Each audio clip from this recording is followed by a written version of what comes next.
ജീവനാകുന്ന നിത്യസത്യവചനത്തിനായി ഞങ്ങൾ അങ്ങയെ സ്തുതിക്കുന്നു. യേശുവേ, അങ്ങയുടെ പരിശുദ്ധാത്മാവിനെ നൽകി അങ്ങയുടെ മാഹാത്മ്യം കാണുവാൻ ഞങ്ങളുടെ ഉൾക്കണ്ണുകളെ തുറക്കണമേ. വചനമനുസരിച്ച് അങ്ങയുടെ സാക്ഷിയായി ജീവിച്ച് നിത്യജീവിതത്തിന് ഞങ്ങളെ അർഹരാക്കണമേ. ആമേൻ. വിശുദ്ധ പൗലോസ്ലീഹ റോമാക്കാർക്ക് എഴുതിയ ലേഖനം 16-ാം അധ്യായം 1 മുതലുള്ള തിരുവചനങ്ങൾ. വ്യക്തികൾക്ക് അഭിവാദനങ്ങൾ. കെങ്ക്രയിലെ സഭയിൽ ശുശ്രൂഷകയായ നമ്മുടെ സഹോദരി ഫോയ്ബയെ നിങ്ങൾക്ക് ഞാൻ ഭരമേൽപ്പിക്കുന്നു. വിശുദ്ധർക്ക് ഉചിതമായ വിധം കർത്താവിൽ നിങ്ങൾ അവളെ സ്വീകരിക്കണം. അവൾക്ക് ആവശ്യമുള്ള ഏത് കാര്യത്തിലും അവളെ സഹായിക്കണം. എന്തെന്നാൽ അവൾ പലരെയും എന്ന പോലെ എന്നെയും സഹായിച്ചിട്ടുണ്ട്. യേശുക്രിസ്തുവിൽ എൻ്റെ സഹപ്രവർത്തകരായ പ്രിസ്കായ്ക്കും അക്വിലായ്ക്കും വന്ദനം പറയുവിൻ. അവർ എൻ്റെ ജീവന് വേണ്ടി തങ്ങളുടെ ജീവൻ പണയപ്പെടുത്തിയവരാണ്. ഞാൻ മാത്രമല്ല, വിജാതിയരുടെ സകല സഭകളും അവർക്ക് നന്ദി പറയുന്നു. അവരുടെ ഭവനത്തെ സമ്മേളിക്കുന്ന സഭയ്ക്കും വന്ദനം പറയുവിൻ. ഏഷ്യയിൽ ക്രിസ്തുവിനുള്ള ആദ്യഫലമായ എൻ്റെ പ്രിയപ്പെട്ട എപ്പൈനോത്തിസിനെ അഭിവാദനം ചെയ്യുവിൻ. നിങ്ങളുടെ ഇടയിൽ കഠിനാധ്വാനം ചെയ്ത മറിയത്തിനും വന്ദനം പറയുവിൻ. എൻ്റെ ബന്ധുക്കളും എന്നോടുകൂടി കാരാഗൃഹവാസം അനുഭവിച്ചവരുമായ അന്ത്രോണിക്കോസിനും യൂണിയസിനും അഭിവാദനം നൽകുവിൻ. അവർ അപ്പസ്തോലഗണത്തിലെ പ്രമുഖരും എനിക്ക് മുമ്പേ ക്രിസ്ത്യാനികളായവരുമാണ്. കർത്താവിൽ എൻ്റെ പ്രിയപ്പെട്ട ആംബ്ലിയാത്തോസിന് ആശംസകൾ അർപ്പിക്കുവിൻ. ക്രിസ്തുവിൽ നമ്മുടെ സഹപ്രവർത്തകനായ ഉർബാനോസിന് എൻ്റെ പ്രിയപ്പെട്ടവനായ സ്താക്കീസിന് വന്ദനമേകുവിൻ. ക്രിസ്തുവിൽ അംഗീകൃതനായ അപ്പല്ലേസിന് അഭിവാദനം നൽകുവിൻ. അരിസ്തോബുലസിൻ്റെ ഭവനാംഗങ്ങളെയും അഭിവാദനം ചെയ്യുവിൻ. എൻ്റെ ബന്ധുവായ ഹേരോദിയോന് വന്ദനം പറയുവിൻ. നർക്കീസിൻ്റെ ഭവനത്തിൽ കർത്താവിൻ്റെ ഐക്യത്തിൽ വസിക്കുന്നവർക്ക് വന്ദനം പറയുവിൻ. കർത്താവിൽ അധ്വാനിക്കുന്നവരായ ത്രിഫേനായിക്കും ത്രിഫോസായിക്കും മംഗളം ആശംസിക്കുവിൻ.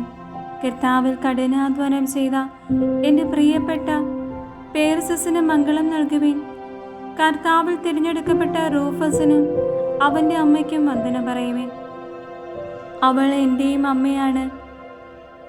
അസിൻക്രിതോസ്, ഫ്ലേഗോൺ, ഹെർമസ്, പത്രോബാസ്, ഹെർമാസ് എന്നിവർക്കും അവരുടെ കൂടെയുള്ള സഹോദരർക്കും അഭിവാദനം അർപ്പിക്കുവിൻ.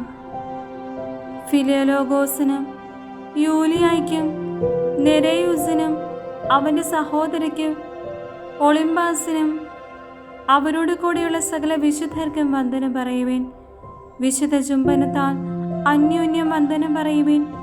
ക്രിസ്തുവിൻ്റെ സമസ്ത സഭകളും നിങ്ങൾക്ക് ആശംസകൾ അയക്കുന്നു.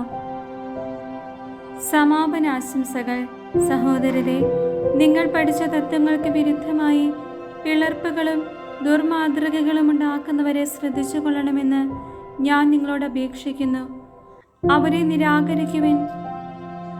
അങ്ങനെയുള്ളവർ നമ്മുടെ കർത്താവായ ക്രിസ്തുവിനെയല്ല, തങ്ങളുടെ തന്നെ ഉദരങ്ങളെയാണ് ശുശ്രൂഷിക്കുന്നത്. ആകർഷകമായ മുഖസ്തുതി പറഞ്ഞ് അവർ സരളചിത്തരെ വഴി പിഴപ്പിക്കുന്നു. നിങ്ങളുടെ അനുസരണം എല്ലാവർക്കും അറിവുള്ളതാണ്. അതുകൊണ്ട് ഞാൻ നിങ്ങളെക്കുറിച്ച് സന്തോഷിക്കുന്നു. നിങ്ങൾ നല്ല കാര്യങ്ങളിൽ അറിവുള്ളവരും തിന്മയുടെ മാലിന്യമേശാത്തവരുമായിരിക്കണമെന്ന് ഞാൻ ആഗ്രഹിക്കുന്നു. സമാധാനത്തിൻ്റെ ദൈവം ഉടൻ തന്നെ പിശാചിനെ നിങ്ങളുടെ കാൽക്കീഴിലാക്കി തകർത്ത് കളയും. നമ്മുടെ കർത്താവായ യേശുക്രിസ്തുവിൻ്റെ കൃപ നിങ്ങളോട് കൂടെ ഉണ്ടായിരിക്കട്ടെ.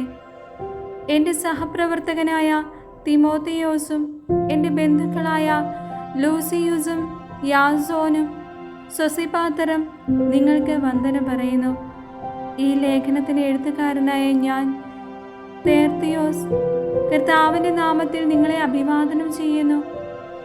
എൻ്റെ സഭ മുഴുവൻ്റെയും ആതിഥേയനായ ഗായിയൂസ് നിങ്ങൾക്ക് വന്ദനം പറയുന്നു.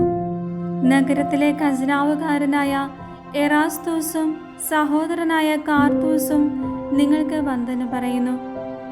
എൻ്റെ സുവിശേഷം അനുസരിച്ചും യേശുക്രിസ്തുവിനെ കുറിച്ചുള്ള പ്രഘോഷണം അനുസരിച്ചും രഹസ്യത്തിൻ്റെ വെളിപാടനുസരിച്ചും നിങ്ങളെ ബലപ്പെടുത്താൻ കഴിവുള്ളവനാണ് ദൈവം. യുഗയുഗാന്തരങ്ങളായി നിഗൂഢമായിരുന്ന രഹസ്യം അവിടുന്ന് പ്രവാചകന്മാരുടെ ലിഖിതങ്ങൾ വഴി ഇപ്പോൾ വെളിപ്പെടുത്തി. ഈ രഹസ്യം നിത്യനായ ദൈവത്തിൻ്റെ ആജ്ഞയനുസരിച്ച് വിശ്വാസത്തിന് അനുസരണത്തിനായി സകല ജനപദങ്ങൾക്കും അറിയപ്പെട്ടിരിക്കുകയാണ്. സർവജ്ഞനായ ആ ഏക ദൈവത്തിന് യേശുക്രിസ്തു വഴി എന്നേക്കും മഹത്വമുണ്ടായിരിക്കട്ടെ. ആമേൻ.